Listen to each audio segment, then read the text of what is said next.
ایک دفعہ کا ذکر ہے کہ ایک خوبصورت جنگل میں ٹینی چڑیا اپنی بیٹی کے ساتھ رہتی ہے۔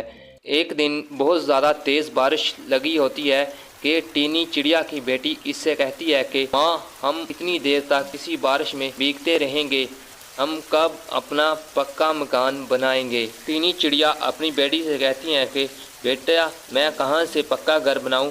تمہارے ابا جان تو ہمیشہ بیمار رہتے ہیں، میں جو کچھ بھی تھوڑا بہت کماتی ہوں ہمارے ابا جان کی دعائی ہی آتی ہے، ابھی تو ہمیں ایسا ہی دکھ جھیلنا ہوگا بیٹی۔ ٹینی چڑیا ابھی اپنی بیٹی کے ساتھ بات ہی کر رہی تھی، بارش بند ہو گئی۔ ٹینی چڑیا کی بیٹی بہت ضد کرتی ہے کہ ماں، ہمیں بھی پکا گھر بنانا ہے، مجھے بھی پکا گھر بنا کر دو۔